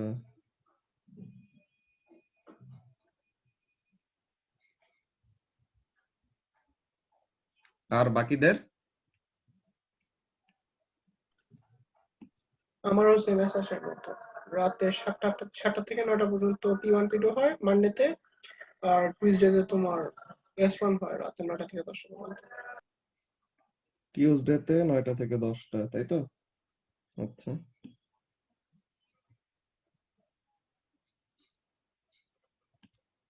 আর কারো কি এরকম 9টা থেকে 10টা এরকম ক্লাস থাকে? হ্যাঁ।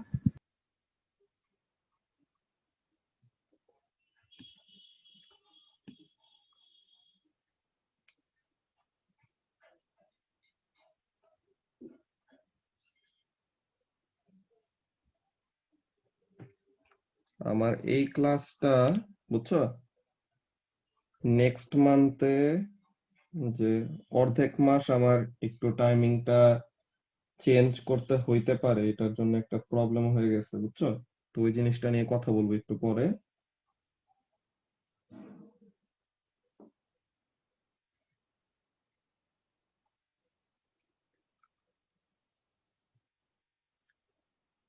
তুমি না মার্চ ছুটি দিবা?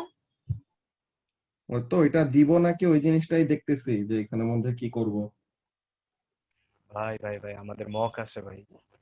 ওই জিনিসটাই। কার মুখ? প্রেডিক্টেড। প্রেডিক্টেড আচ্ছা, journal best of luck. Mock আছে না?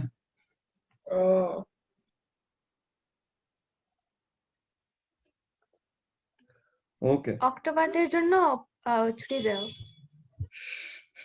এটা আমি বলতে চাচ্ছিলাম। ভাই দিয়ে দাও, দিয়ে দাও। আর একটু তো আচ্ছা। সিলেবাস বাকি আছে, শেষ তো করে এটা দিয়ে দাও তারপর। এটা আমাদের এই যতদিন আমি ঢাকায় আছি তো ওর মধ্যে শেষ হয়ে যাবে হোপফুলি সিলেবাস।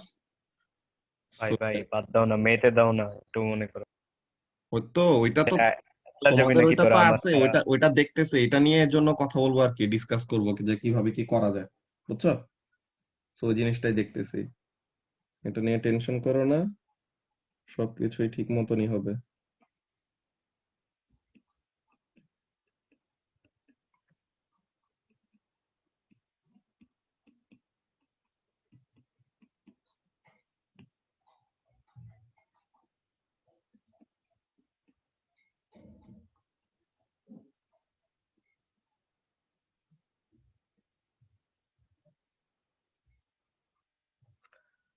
আচ্ছা, সো এই যে ইলেকট্রোস্কোপের যদি এমন অবস্থা হয় যে মেটাল রড আর গোল্ড লিফের মধ্যে যদি এক্সেস নেগেটিভ চার্জ হয়ে যায়, সো তখন এই ইলেকট্রোস্কোপটাকে বলা হয় negatively charged gold leaf electroscope. Okay, এই ইলেকট্রোস্কোপটাকে বলা হয় নেগেটিভলি চার্জ, যে কোন একটা নেগেটিভ রড নিয়ে আসলে পরে সে না এমন অবস্থা হবে নাকি যে কোন একটা নেগেটিভলি চার্জ রড নিয়ে আসছিলাম, সো কি হয়েছে উপরের যে মেটাল প্লেট ছিল ওই মেটাল প্লেটের ইলেকট্রন গুলি রিপেলড হয়ে নিচে চলে গেছে। তো এই মেটাল প্লেটের ইলেকট্রন গুলি রিপেলড হয়ে নিচে চলে যাওয়ার পর ওই ইলেকট্রন গুলোর মধ্যে কি হয়েছে এমন রিপালশন হয়েছে, বুঝতে পারছো? সো এটা আর positively charged gold leaf electroscope দেখতে কেমন হয় ওই জিনিসটা আমরা ড্র করি।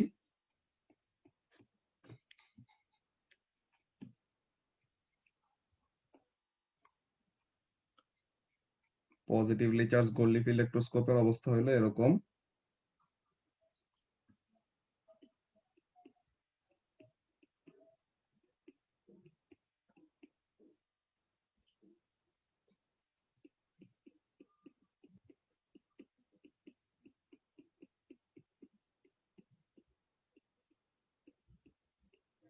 ঠিক আছে, যে আমরা উপরে কি করছি একটা পজিটিভ চার্জ রড নিয়ে আসছি, এটা ড্র করে দিই তাহলে পরে তোমাদের কাছে বুঝতে ইজি হবে যে আমরা একটা নেগেটিভলি চার্জড একটা রড নিয়ে আসলে এমন টাইপের কাহিনী হয়, রাইট?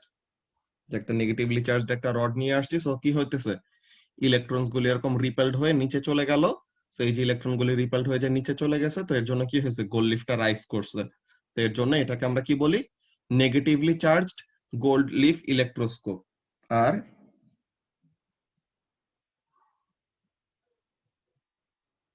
যদি আমরা একটা পজিটিভলি চার্জ রড নিয়ে আসি তো তখন কি হবে নিচের থেকে যেসব ইলেকট্রন গুলি ছিল যে charges are actually free to move, ওই সব ইলেকট্রন গুলি অ্যাট্রাক্টেড হয়ে এরকম উপরে চলে আসে। সো তাহলে বটম অফ দা গোল্ড লিফে কেমন অবস্থা হয়, গোল্ড লিফ এন্ড মেটাল রডটা পজিটিভলি চার্জড হয়ে যায়, সো এর জন্য তাদের মধ্যে রিপালশন হয়, তাই গোল্ড লিফটা রাইজ করে।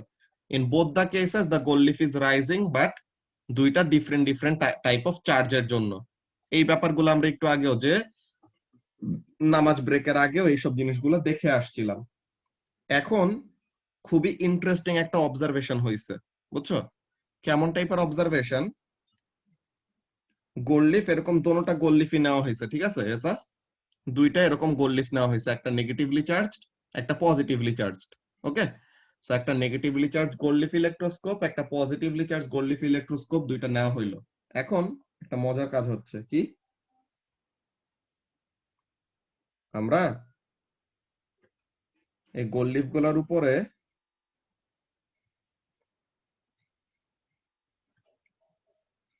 একটা জিঙ্ক প্লেট, ঠিক আছে, জিঙ্ক একটা মেটাল না, জিঙ্ক তো চিনো নাকি এসাস?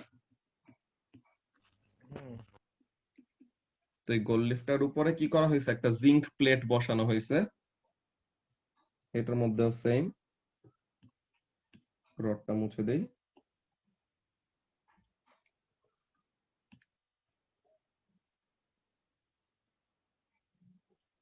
ওকে, সো এইটা তো এই যে এরকম জিঙ্ক প্লেট নেওয়া হয়েছে।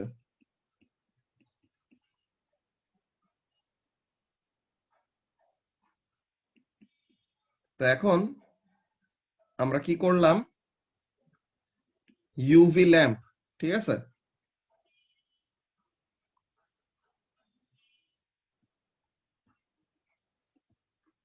এটা হলো একটা ইউভি ল্যাম্প, একটা ইউভি ল্যাম্প এরকম জ্বালানো হয়েছে। ওকে, তো গোল্ড লিফটে এরকম রাইজিং অবস্থায় আছে। তো এখন আমরা কি করলাম, এমন একটা আল্ট্রাভায়োলেট লাইট এমিট করে এমন একটা ল্যাম্প নিছি, অর আল্ট্রাভায়োলেটের একটা সোর্স নিছি, ল্যাম্প না বলে ওখানে মধ্যে বলি যে আল্ট্রাভায়োলেটের একটা সোর্স। ওকে, এখানের মধ্যে সেম আল্ট্রাভায়োলেটের এরকম একটা সোর্স নেওয়া হয়েছে। দেন আল্ট্রাভায়োলেটের এই সোর্সটা কি করা হয়েছে, এই জিঙ্ক প্লেটের উপরে শাইন করলাম। ওকে, তো আমরা কি করছি, ইউভি সোর্স নিলাম, দেন ইউভি সোর্স নিয়ে এরকম দুইটা গোল্ড লিফ ইলেকট্রোস্কোপ আছে, দোনোটা গোল্ড লিফ ইলেকট্রোস্কোপের উপরে এরকম জিঙ্ক প্লেট বসানো হয়েছে, দেন কি করলাম, আল্ট্রাভায়োলেট লাইট এমিট করলাম। এখন খুবই উইয়ার্ড একটা অবজারভেশন হয়েছে। কি observation, negatively charge gold leaf ইলেকট্রোস্কোপটা আছে না এসাস, নেগেটিভলি চার্জ গোল্ড লিফ ইলেকট্রোস্কোপটায় কি হয়েছে, গোল্ড লিফটা রাইজিং অবস্থায় ছিল না, দোনোটাই তো গোল্ড লিফটা রাইজিং অবস্থায় আছে। আল্ট্রাভায়োলেট সোর্স নিয়ে যখন নাকি জিঙ্ক প্লেটের উপর আমরা শো করছি, অলমোস্ট ইমিডিয়েটলি গোল্ড লিফটে এরকম ফল করে গেছে। যে গোল্ড লিফটে এরকম রাইজিং অবস্থায় ছিল, সে কি করছে, it got back to the neutral পজিশনে, যে নিউট্রাল পজিশনে গোল্ড লিফটটা নরমাল যেমন অবস্থায় থাকে না, সো ইউভি লাইট শো করার সাথে সাথে কি করছে, গোল্ড লিফটে এরকম আগের পজিশনে চলে আসছে। Positively charge gold leaf electroscope যেটা, ওইটার উপরেও জিঙ্ক প্লেট দেওয়া, ওইটার উপরেও ইউভি সোর্স দিয়ে এরকম লাইট এমিট করা হয়েছে, কিন্তু এইখানে কোনো চেঞ্জ আসতেছে না। ইউভি সোর্স দিলাম, ওখানে গোল্ড লিফটটা নিচে নেমে গেছে, কিন্তু পজিটিভলি চার্জড এর সময় সবকিছুই সেম, কিন্তু তাইলে পরে গোল্ড লিফটটা কি করতেছে না, আনফেজড, সে যেমন পজিশনে ছিল ওরকম পজিশনেই আছে, কোন রকমের চেঞ্জ আসতেছে না। ফার্স্ট কথা হলো যে ইউভি লাইটের এমন কি আছে যে ইউভি লাইট দেওয়াতে এরকম গোল্ড লিফ ইলেকট্রোস্কোপটা, যে নেগেটিভলি চার্জ গোল্ড লিফ ইলেকট্রোস্কোপটা আগের পজিশনে চলে আসলো, আর পজিটিভ চার্জের জন্য কিছু করতে পারলো না। এর পরের কথা হলো, এটা তো একটা অবজারভেশন, কি অবজারভেশন, সবাই একটু এই ব্যাপারগুলি বলতেছি, এখন নোট ডাউন করে রাখো, দেন এই ব্যাপারগুলো নিয়ে আমরা ডিটেইলে ডিসকাশন করবো আর কি নেক্সট ক্লাসে। তো এর জন্য আমি অবজারভেশন গুলি, যে মেইন যেসব কোয়েশ্চেন গুলি তাদের মনে জাগছে, কেমন জিনিস, negatively charge gold leaf electroscope, positively charge gold leaf electroscope, দোনোটাতে গোল্ড লিফ দাঁড়ায় আছে। দেন কি হইলো, দোনোটার উপরে জিঙ্ক প্লেট বসাইলাম, ইউভি সোর্স দিলাম, নেগেটিভলি চার্জ গোল্ড লিফ ইলেকট্রোস্কোপটা নিউট্রাল হয়ে গেছে, কিন্তু পজিটিভলি চার্জ গোল্ড লিফ ইলেকট্রোস্কোপটা যেমন ছিল অমনই আছে। এইটা একটা অবজারভেশন গেল, যে ইউভি লাইট দিয়ে এমন একটা কাহিনী হয়েছে। আর সেম জিনিস নরমাল ল্যাম্প, ঠিক আছে, ভিজিবল লাইট, এখন আমরা ভিজিবল লাইট দিলাম,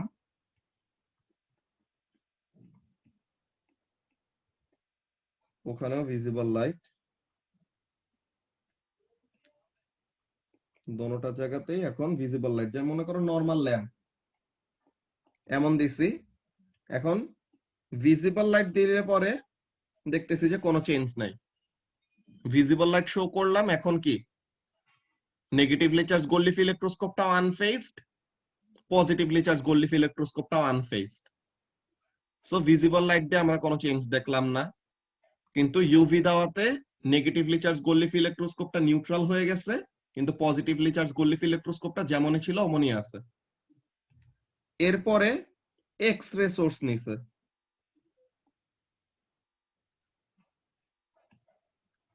এরপরে এক্স রে সোর্স। তো এখন এক্স রে এমন এমিট করতেছে,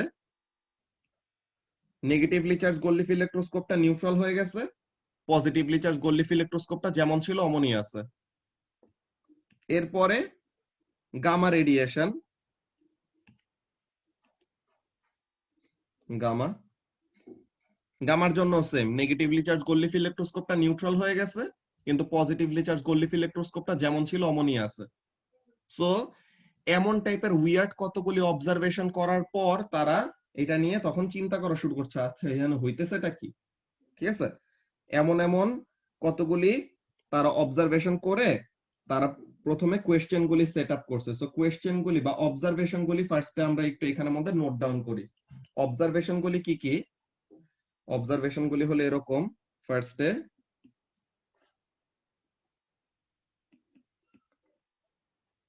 no change is seen for positively charged gold leaf electroscope.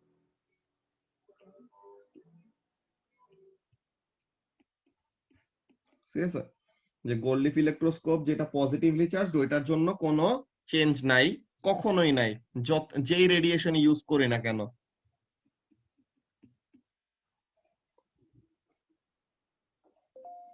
gold leaf become neutral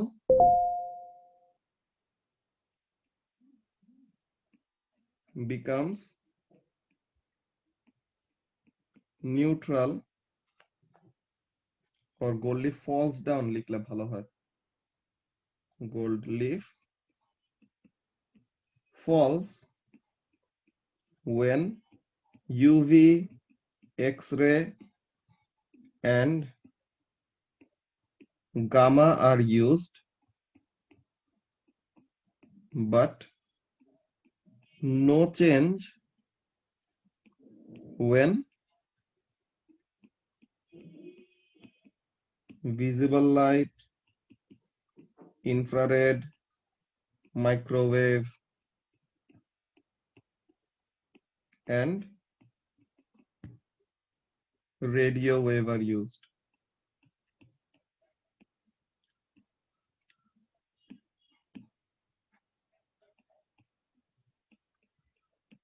so এইগুলি হলো বেসিক অবজারভেশন গুলি, যে পজিটিভলি চার্জ গোল্ড লিফ ইলেকট্রোস্কোপের জন্য কখনোই কোনো চেঞ্জ আসতেছে না, কিন্তু নেগেটিভলি চার্জ গোল্ড লিফ ইলেকট্রোস্কোপের জন্য,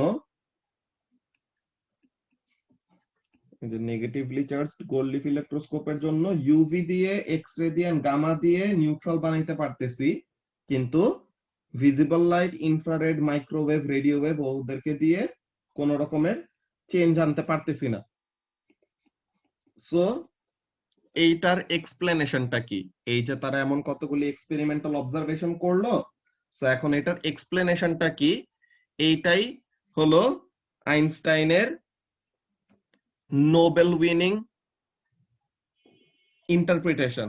বুঝছো যে আইনস্টাইন নোবেল কিসের জন্য জিতছে? E = mc স্কয়ারের জন্য। এসাস না, আইনস্টাইন নোবেল প্রাইজ জিতছে for photo electric effect. So এই জিনিসটাই হলো ফটো ইলেকট্রিক ইফেক্টের সবচেয়ে বড় একটা এভিডেন্স। ওকে, সো এই ব্যাপারটাই আমরা থার্সডে ক্লাসে ডিটেইলে ডিসকাস করব। বুঝতে পারছো? আচ্ছা আচ্ছা, সো এখন এই জিনিসটা তো থার্সডে ক্লাসের জন্য রাখলাম। সো এখন যেটা জিজ্ঞাসা করতেছিলাম, সো 9টা বাজে তোমার নাবিলের আর কার কার ক্লাস? সানডে, টিউসডে, থার্সডে 3 দিনই? স্যার স্টুডেন্টদের ক্লাস না, অ্যাকচুয়ালি তুমি শুধু টিউসডেতে। আচ্ছা তুমি ক্লাস নিতে পারো, সমস্যা নাই, আমরা ভিডিও দেখা নিই, মনে প্যারা নেই। এখানের মধ্যে বেসিক্যালি হয়েছে কি বলি, বুঝছো, যে আমার বরিশাল যাওয়া লাগবে। হ্যাঁ, যে বরিশাল যাওয়া লাগবে মার্চের 5 বা 6 তারিখে। তো 16 দিনের ফিল্ড আর কি। হ্যাঁ, যে 16 দিনের ভাই হলো যাইও না, ওইখানে মানুষরা অপবিত্র ভাই। আচ্ছা, তো এখন ওইটা হলো আমার ইউনিভার্সিটির কাজে, বুঝছো, যে ইউনিভার্সিটি ওরকম রিসার্চের কাজে আমার যাইতে হবে। তো এটা হলো একটা কথা। তো এখন ওখানের জন্য আমি ওরকম স্যারকে বললাম যে আমার তো মনে মনে ক্লাস টাস নেওয়া লাগবে, তো এরকম তো স্যার বললো যে তুমি ওরকম ক্যাম্পে ফেরত এসে ওরকম অনলাইনে নিতে পারবো, এটা কোনো সমস্যা না।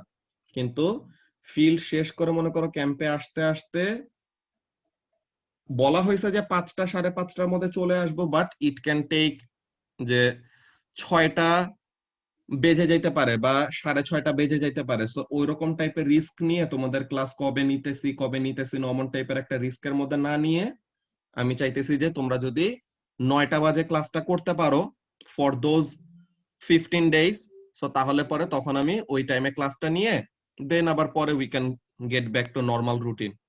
বুঝছো? হ্যাঁ ভাই, সমস্যা হবে না। তো তাহলে ওই জিনিসটাই যে 9টা বাজে যদি তোমরা এই সানডে টিউসডে থার্সডে এই 3 দিন একটু কষ্ট করে 9টা বাজে ক্লাসটা করতে পারো, সো তাহলে আমার ওইটা নিয়ে কোনো প্রবলেম হইতেছে না, বিকজ তোমাদের ক্লাসটাই জাস্ট 5টা বাজে শুরু। আমার অন্য যেই ব্যাচ যে অল্টারনেট ডে গুলাতে স্যাটারডে মানডে ওয়েডনেসডে ওইটা আমার 6টার আগে ক্লাস শুরু হয় না। বুঝছো?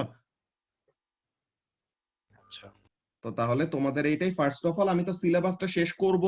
সো ওই ক্লাসেস গুলিতে আমি বেসিক্যালি যেটা করব যে বুকলেট ইউনিট 2 এর বুকলেট যেটা আছে না, ইউনিট 2 এর বুকলেট সলভিং এর কাজগুলা করব। সো তাহলে ওখানের মধ্যে আমাদের আরো এফিশিয়েন্টলি ক্লাসগুলি নেওয়া যাবে, যে ওখানের মধ্যে লেকচার ক্লাসেস এর কাজগুলি আমি ঢাকায় থাকতে থাকতে শেষ করে দিলাম।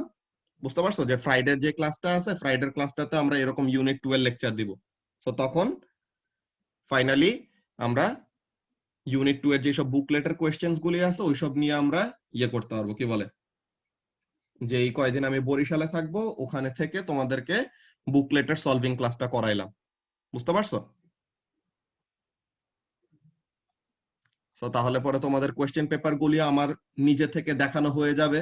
সো তাহলে ওখানে থেকে একটা অ্যাডভান্টেজে থাকবা তোমরা, যে কোয়েশ্চেন পেপারস গুলি শেষ হয়ে যাবে এন্ড ওখানের মধ্যে মক গুলি তখন শুরু হয়ে যাবে তোমাদের ওই টাইমে। তো মক গুলি দিলে দেন মকের সলিউশন এন্ড কোয়েশ্চেন পেপার ওগুলা তো ওখানে থেকে ক্লাস নিতে কোনো সমস্যা হওয়ার কথা না।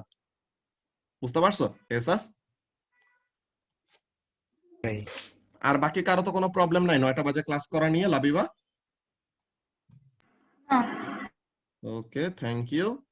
সো তাহলে পরে তোমরা একটু কষ্ট করো, ওই দিন আমি ওই ডেট ওই পুরাটা ফিক্স করে স্যার যখন আমাকে জানাবে আমি তোমাদেরকে বলে দিব। হ্যাঁ, সো তাহলে ওই কাজটা করলে তোমাদের ক্লাসটাও সুন্দর মতো চলতে থাকলো, অফও দেওয়া লাগলো না আর কি। ঠিক আছে সাইমা? তো তখন এরকম রোজার মাসে সুন্দর মতো বন্ধ পাবো, ওইটা আরো ভালো হবে, বিকজ রোজার মাসে এমনিতে কনজেস্টেড রুটিনে ওরকম ক্লাস করার থেকে তখন রোজার মাসে তখন বাসায় নিজে নিজে পড়াটা বেটার। বুঝছো? তো এর জন্য আমি আর কি ভাবছিলাম, প্রথমে তোমার সাথে কথা বলছিলাম না যে বন্ধ দিব, দেন পরে ভাবলাম যে রোজার মাসটা আসলে বন্ধটা দিলে ভালো হয়। বুঝছো? হ্যাঁ ঠিক বলছো। ঠিক আছে তাহলে, তো আমরা ক্লাসটা এখন এখানে শেষ করি। ওকে, সো এই কোয়েশ্চেন্স গুলি যে অবজারভেশন গুলি এগুলা তোমরা চিন্তা করবা কেমন কি হইতে পারে, এটা আমরা নেক্সট ক্লাসে এটা নিয়ে মজার একটা কনক্লুশনে আসবো কি হচ্ছে। ওকে, সো আমাদের আজকের ক্লাসটা এইটুকুই। আল্লাহ হাফেজ। yes.